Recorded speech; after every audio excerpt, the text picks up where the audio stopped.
Selamat pagi Ibu. Gimana hari ini kabarnya? Baik banget, alhamdulillah. Luar biasa. Allahu Akbar. Ini yang masuk cuma segini. Ya Bu, banyak yang sakit. Banyak sakit, ada yang izin. Nah, oke. Karena waktunya cuma 45 menit nih. Kan waktu pelajaran kita cuma dikit banget. Jadi kakak mulai sekarang ya. Nah, kira-kira ada yang tahu nggak sih apa itu pentingnya bakat dan prestasi? Gak tahu. Tidak Ibu. Beneran nggak tahu. Gak tahu. Tapi kakak mau nanya deh, kalian punya nggak sih satu bakat yang kalian tuh kayaknya aku bisa deh? Kayaknya ada Ibu. Apa? Kalau saya sih suka menggambar. Itu termasuk bakat nggak ya Bu? Itu termasuk. Kalau misalkannya kamu suka banget sama ngegambar, kamu tuh bisa kayak ngembangin lagi bakat kamu, terus nanti ikut lomba-lomba ya kan gitu kan. Terus akhirnya nanti kamu bisa dapat prestasi. Di sini ada yang udah pernah ikut lomba belum? Belum Bu, belum Belum. berani. Kenapa belum berani? Harus berani dong. Takut karena masih ragu-ragu. Iya. Oke, jadi bakat sama prestasi itu penting banget buat kayak apa ya? Mungkin bekal kehidupan kita sehari-hari nanti kali ya. Kayak misalnya kalian masuk kuliah, kalian nanti masuk kerja, pasti bakat sama prestasi kalian tuh bakal dipakai banget di kampus sama di tempat kerja itu. Next slide, kalian tahu nggak apa itu academic procrastination? Nggak tahu apa tuh. Beneran nggak tahu? Nggak tahu. Kalau misalkan kayak kalian harus belajar, gak bisa manajemen waktu, pasti kalian suka gitu kan? Kayak misalnya kalian punya tugas nih, tapi kalian selalu nunda-nunda, pasti kayak deadline-nya masih lama. Lagian guru ini baik kok, kayaknya nggak akan marahin aku. Kalian gitu juga nggak? Iya. Loh, kok gitu? Harusnya nggak boleh kayak gitu ya. Soalnya pasti kan mau gak mau harus ngumpulin tepat waktu juga kan. Pertama nilainya jadi aman, terus materinya udah masuk banget ke kepala gitu kan. Jadi tinggal dipelajarin lagi.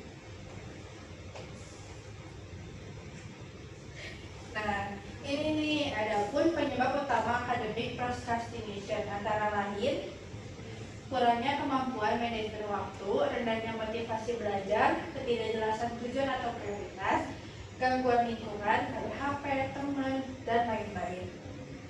Dampak dari kebiasaan ini cukup serius, di antaranya adalah menumpuknya tugas, meningkatnya stres, menurunnya kualitas hasil kerja, serta prestasi akademik yang tidak optimal. Dalam jangka panjang, kebiasaan ini dapat menghambat perkembangan potensi dan bakat siswa. Ada nggak sih yang kayak kalian tuh ngerasa kayak gitu? Ada Bu. Yang mana? Coba dari. Kalau saya sih kurang mampu di manajemen waktu Bu. Kalau kamu? Kalau aku sama, tapi aku juga ada di gangguan lingkungan kayak HP. Oh gitu. Berarti kalian belum terlalu bisa manajemen sama mengkontrol gitu ya? Iya Bu. Kenapa kayak susah banget gitu? Iya, terdistract terus sama notifikasi HP. Tapi kalian kayak merasa stres gitu nggak kalau ngerjain tugas? Kadang-kadang sih kalau tugasnya banyak ya kitanya stres. Stres banget gitu, makanya kalian jadi gak fokus. Iya.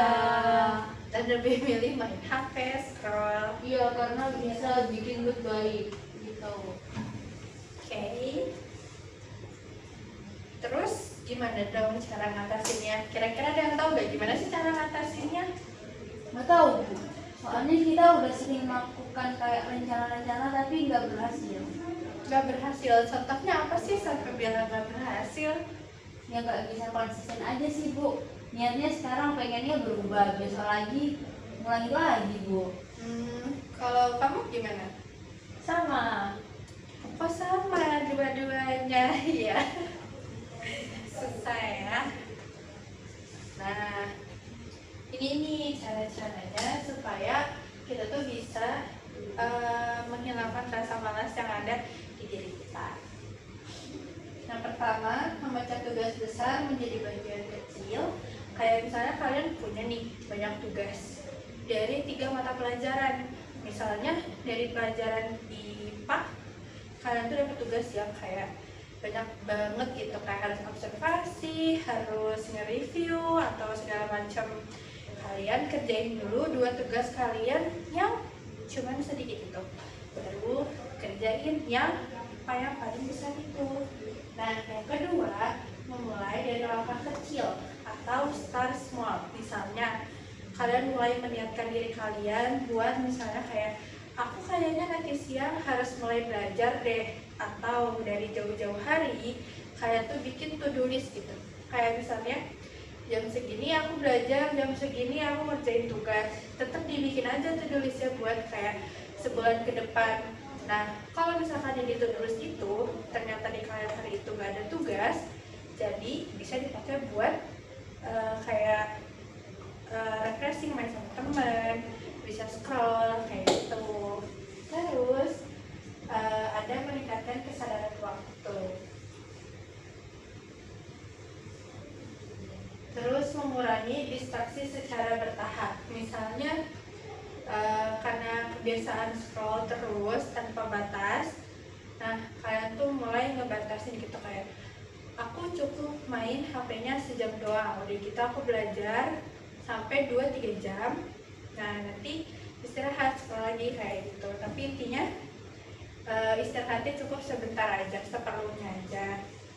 Terus ada juga memberikan reward melalui waktu istirahat. Nah itu yang tadi kakak bilang ya, kayak misalnya sejam belajar terus kayak 10-20 menit kalian istirahat dulu. Terus ada juga membangun kebiasaan disiplin. Kalau misalkan kalian udah disiplin, pasti yang di atas tuh bakal ngelakuin dengan baik dengan sendirinya. Tuh. Terus hubungannya sama pengembangan bakat apa sih? Coba ada yang tahu nggak sih apa hubungannya? Nggak tahu. Ketahu? Kan next slide.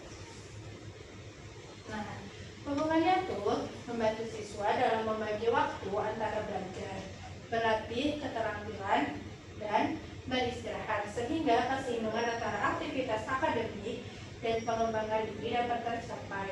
Dengan demikian, penerapan teknik Pomodoro tidak hanya membantu menyelesaikan tugas, tetapi juga mendukung perkembangan bakat dan kesiapan siswa menghadapi dunia kerja. Tahu nggak sih gimana teknik Pomodoro itu? Nggak tahu, bagaimana bulangnya? Teknik Pomodoro tuh kayak misalnya yang tadi kakak bilang sebelumnya nih, kayak kalian belajar sejam, terus kalian istirahat 10-20 menit. Nah, sebenarnya tadinya kakak mau ngajak kalian buat praktek itu kan, tapi karena kita waktunya 45 menit, sebenarnya cukup-cukup aja. Tapi mungkin kalian bisa next coba sendiri ya. Nanti kalau misalkan kalian di rumah waktu libur, cobain kayak 25 menit kerjain tugas, 5 menit istirahat kayak gitu. Nah, selanjutnya di slide ini kakak mau ngajakin kalian buat refleksi diri. Semuanya bawa alat tulis gak? Bawa ibu. Coba ambil pulpennya, keluarin pulpennya. Nanti kakak bakal ngasih Ini kamu mau ambil buku. kertas folio.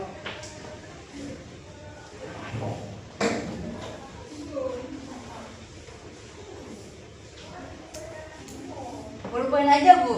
Ya boleh apa aja senyamannya kalian.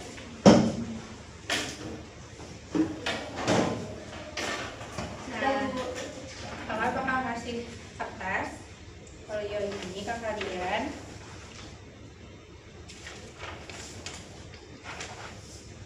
Nah, kakak minta sama kalian buat nulisin jawabannya di kertas folio itu. Pertanyaannya dari sini. Kakak kasih waktu 5 menit. Kalau udah bilang ya.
Udah? Sudah. Nah, oke, next. Nah, dua lagi. Aduh.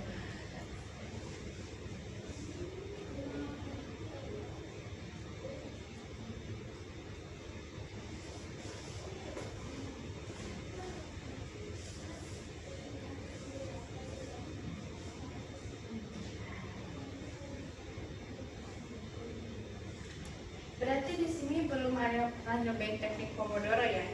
Enggak. Kalau gitu yang C, karena kan ini setelah mencoba teknik Pomodoro ya, coba kalian bayangin aja posisi kalian udah ngelakuin si teknik ini. Kira-kira apa sih yang bakal kalian rasain gitu?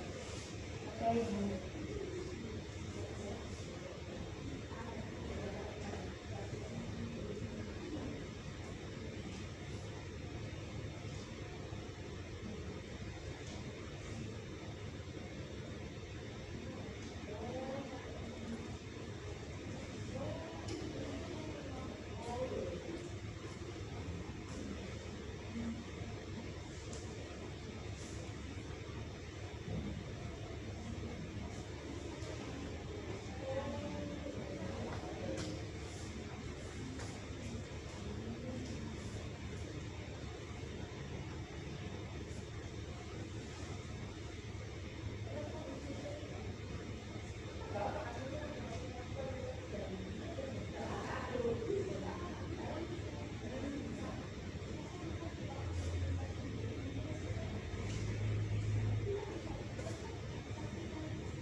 Sudah, ayah. Oke, kita tunggu dulu temannya ya kan?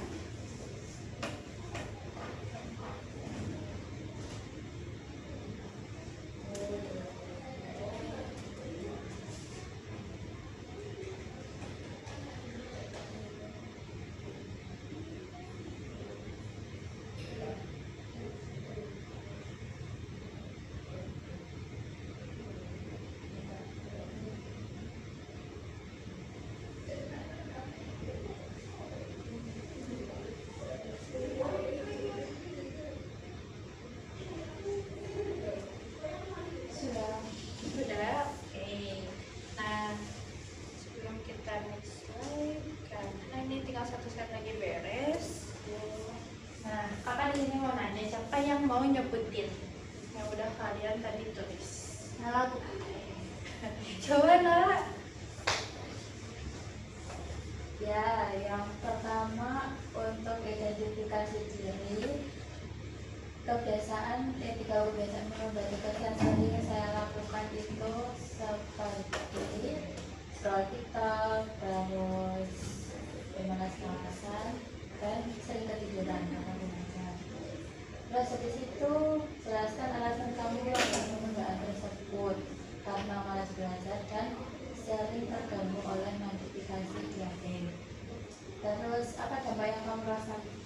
Dampak yang saya rasakan akibat kebiasaan tersebut adalah tugas yang menumpuk terlalu banyak. Terus habis itu saya stres. Terus tugas yang saya buat nggak maksimal. Terus habis itu perencanaan Pomodoro yang saya buat, yang salah satu tugasnya adalah pembuatan tugas video. Nah, saya membuat jadwal menggunakan teknik Pomodoro sebagai berikut, seperti belajar 15 menit itu untuk memahami konsep yang akan saya buat nanti. Terus habis itu istirahat lagi 5 menit. Terus selanjutnya belajar lagi 10 menit untuk memperlancar dan memahami lagi konsep yang akan dibuat. Terus istirahat lagi 5 menit. Lalu setelah itu baru membuat video. Oke, cukup sampai di situ aja. Nah, kan kita kan belum nyoba ini teknik Pomodoro gimana. Kalau misalkannya kakak nih minta, kita kan dalam sebulan 2 kali pertemuan ya, 45 menit itu. Nah, kakak minta nanti pas bimbingan terakhir di akhir bulan, Kakak mau kalian tuh udah bisa gitu ngedeskripsiin secara lebih baik lagi menurut kalian teknik Pomodoro tuh bisa nggak sih dipakai sama kalian, terus kayak efektif gak sih buat dipakai gitu. Oke? Oke, Bu. Nanti kakak bakal tanya lagi pas bimbingan akhir bulan. Nah, sebelum itu tuh kira-kira ada nggak sih yang mau ngasih kesimpulan? Ya, ya Ibu. Coba ada dia.